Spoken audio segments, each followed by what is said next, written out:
The evening sun dipped low, painting the sky with shades of orange and pink. A frail woman sat alone on the wooden porch of a small house at the edge of the village. Her name was Maya. Her hands were rough from years of hard work, and her thin shoulders still carried the weight of memories, heavier than any burden she had ever lifted. The once lively house behind her now stood silent, its walls echoing with laughter that had long since faded. A dusty photo hung crookedly inside the living room. In it, Maya stood in the middle, smiling warmly with 3 young children around her, Arjun, Neha, and Kabir. The photo was more than 20 years old. Those were the days when their father, Ravi, was already gone.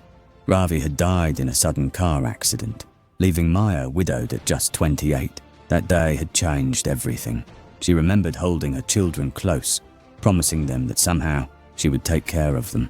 The village people pitied her. Some even whispered cruel words about her being cursed. But Maya stayed strong. She worked endlessly, sewing clothes for neighbours, cleaning other people's houses, sometimes skipping her own meals so that her children could eat. There were nights when she sat by the kerosene lamp, stitching late into the night, her fingers aching and eyes burning with tears she didn't allow herself to shed.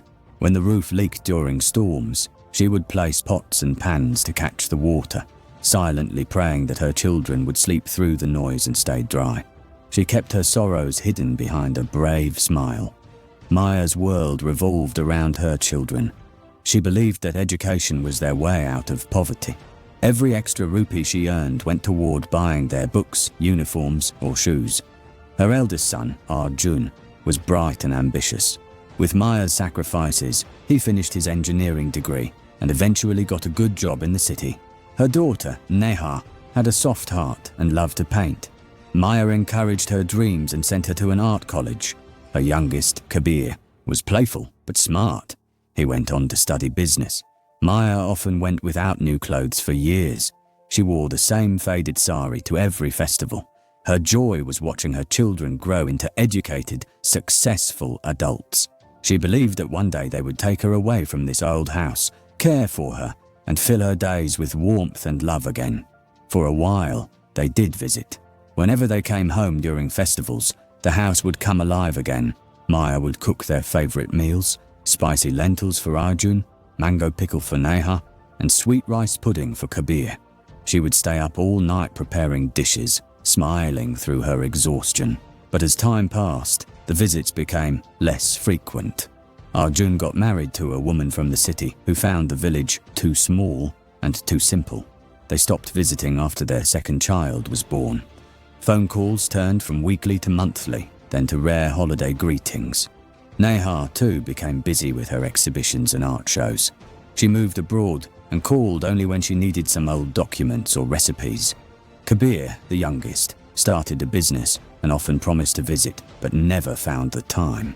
Maya's heart began to ache in ways she couldn't explain.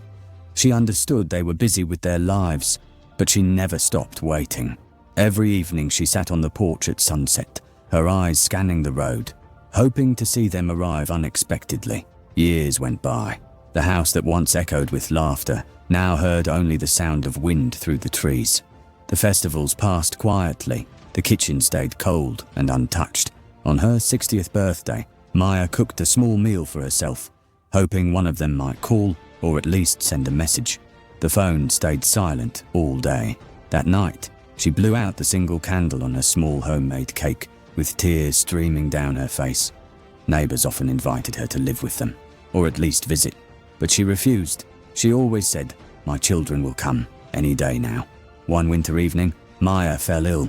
The cold air seeped into her bones, and fever kept her in bed. She dialed Arjun's number, but it went unanswered. She tried Neha, but her call was met with an automated voice saying, "Please try again later." Kabir texted back after 2 days asking, "Are you okay now? I'm busy this week." Lying on her bed, she looked at the family photo on the wall and whispered, "I raised you alone, but now I am alone." Weeks later, Kabir finally came home. Not because Maya had called, but because the neighbours informed him that his mother was seriously ill. He was shocked to see how weak she had become. Her face lit up at the sight of him, despite her frail condition. She tried to sit up and smile, saying softly, "I knew you'd come." Kabir stayed for only 2 days before leaving again, promising to return soon with his siblings, but they never came. Maya's health worsened. On a quiet, rainy morning, she passed away peacefully in her sleep, with that same old photo of her children beside her pillow. When the news reached DM, all 3 children rushed to the village, Arjun in his expensive car, Neha carrying her designer bag, Kabir in a crisp suit. They arrived too late. The house that once welcomed them with warmth now felt colder than ever. At her funeral, the neighbours looked at them with silent judgment. One elderly neighbour said, "She gave everything she had for you.